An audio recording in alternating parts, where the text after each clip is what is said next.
Welcome to my channel, Charotera Echosera.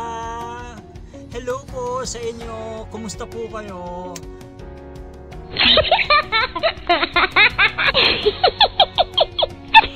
Pasado alas 12 na ng tanghali. And until now, hindi pa rin ako makapag-decide kung ano yung uulamin ko. Until I saw this egg. Itlog maalat po ito. Yes, my dear friends. Pero nagtataka ba kayo bakit naging ganito kulay na ito? Hindi na siya maroon, hindi na rin siya pula. Ako din, hindi ko alam eh. Basta alam ko, mahigit 1 buwan na siya sa akin. Kasama to sa ayuda package na binigay sa akin ng friend kong si Saldi na nag-birthday kahapon, October 20. Saldi Barlaan, belated happy birthday sa'yo. Tapos, belated happy birthday din sa pinsan kong si Ian Carlo Labaro kahapon din. Happy birthday sa inyo! Ano ba ang pwedeng gawin sa itlog maalat na ito? Papulayin ko kaya? Charo! Anyway, pupunta muna ako ng Talipapa. Maghahanap ako doon ng pwede kong isahog sa itlog maalat na ito. Hindi ako gaano mahilig dito eh. Ang alam ko lang kasi madalas na ginagawa sa itlog maalat na to is nilalagyan ng kamatis, sibuyas, tapos inahalo-halo together. Pinapartner siya sa pritong isda. Pero ngayon, susubukan kong gumawa ng isang recipe na may sahog netong itlog maalat. Finally, I'm back! Ayan, kagagaling ko lang ng Talipapa at bumili ako doon ng gagamitin kong pangsahog sa itlog maalat na ito. Ang nabili ko ay sitaw. 1, 2, 3, 4, 5, 6. 6 na haba. 10 piso. Ayan. Tapos, bumili ako ng paborito kong, ever favorite kong tokwa. Ayan, 10 piso din. Pwede naman isa lang ang gamitin nyo. Depende kung di kayo mag-aano mahilig sa tokwa. Ako kasi sobrang love ko ang tofu. And then, kailangan natin ng oyster sauce. Ayan. Bili ko 8 pero yung price niya 6. Anyway, baka nagtaas na. So, di naman natin mauubos to. So, magagamit pa natin to sa next na lutuan. Konti lang gagamitin natin dito. And then, kailangan nating maggisa. So, meron ako ditong mantika.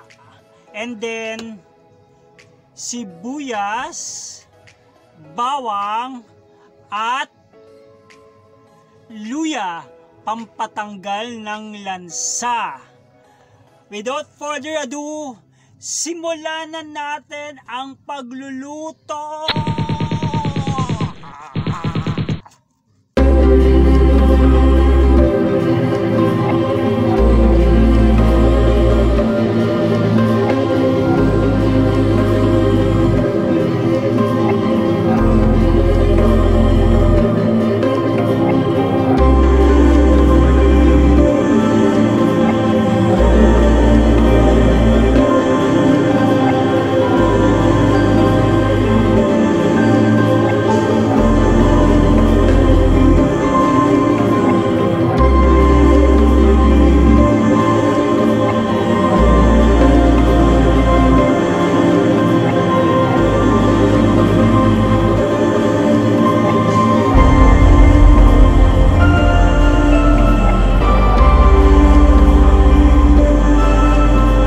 Kapag ako ang magigisa, ang lagi kong inuuna ay ang sibuyas.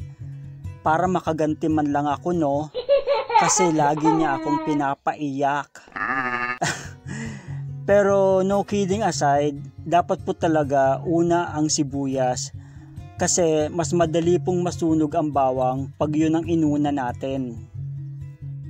After nating magisa ang sibuyas, bawang at luya, isunod na natin ang yolk ng itlog maalat. Yung luya ang magsisilbing pangpatanggal ng lansa ng itlog natin. Alat natin, ang next natin na ilalagay ay ang gulay. Make sure na nahugasan nating maigi yung gulay.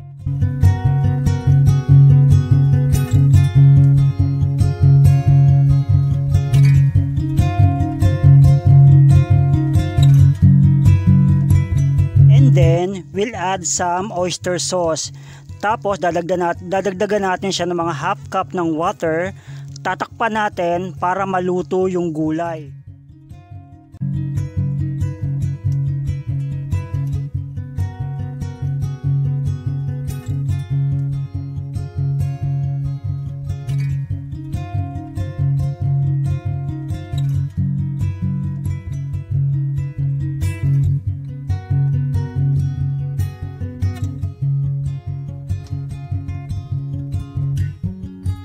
Ayan, nakita natin, nagbawas na siya ng sabaw.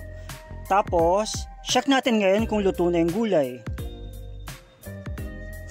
Okay, kuha ko ng isa. Mainit, charot. Ay, bakit ba ako napapaso? Na nagkagusto nga ako sa kanya. Hindi ako napaso. Charot. Nagmamahal pero hindi nadadala. Ay nako. Tikman din natin kung okay na ba yung sakto na ba yung panlasa niya, yung alat, or kailangan ba natin mag-add ng salt or patis.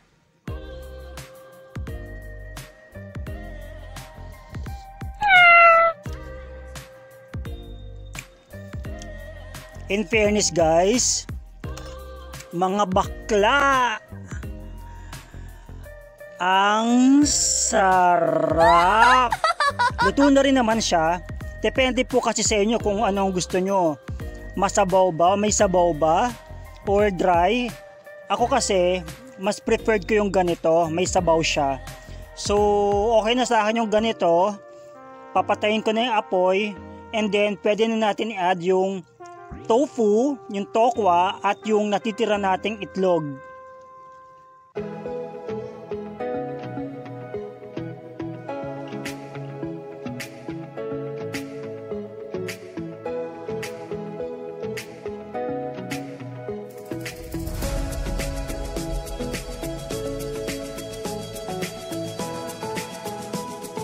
Yay!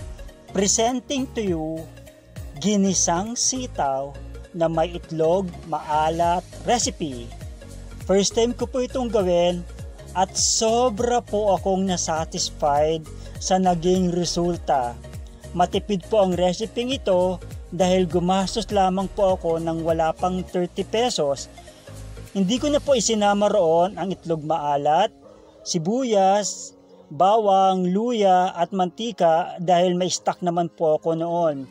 Pero kung isasama po natin sila sa budget, gagastos lamang po kayo ng wala pang 55 pesos para sa recipe ito na kasya para sa 3 o 4 katao.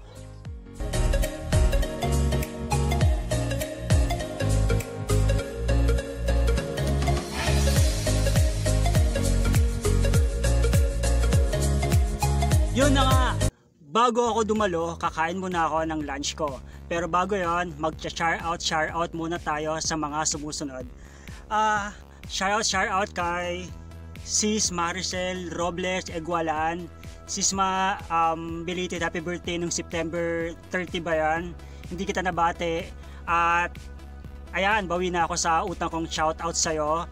Hi din sa beautiful daughter mo na si Ichel at sa pogi mong husband na si Brad Richard. Ayun, Sis Maricel Robles ng Upper Bikutan. And then, shout out din kay Sis Catherine Mesa. Sis Kat, continue mo lang yung pag-vlog mo. Support din ako sa'yo. Tapos, kay Sis Rosaline Balanova. ayun, sis, salamat sa comment mo sa mga vlogs ko. And ayun, sana lagi kang happy and makasama mo na ulit yung dalawang anak mong nasa probinsya. Ayan. And then, hi din kay Brad Dio Ilustre. Poging Dio, salamat sa mga papuso mo sa mga vlogs ko at sa mga pa-comments mo na nagpapaulang ka ng maraming heart. Bilisan ko na lang talaga to. Happy Sabbath anniversary sa inyo. Sis Melody Ann Sikat ng lokal ng Alabang. Sis Irish Nicole Rivera ng lokal ng Alabang din. Brad Yuan Arnaez. Hernaez pala. John Michael Hernaez ng lokal ng CAA. Yuan, nakalimutan ko. Happy Sabbath sa iyo sa October 30. Tapos, kay Brad Rapa John Basco ng lokal ng Baclaran. Happy Sabbath anniversary sa inyong lahat. At kung meron pa akong nakalimutan na hindi ko nabate ng Sabbath anniversary at hindi ko rin naman na share out, bawi na lang ako sa inyo sa next vlog ko. Ngayon, kakain muna ako bago ako dumalo. Okay? Bye!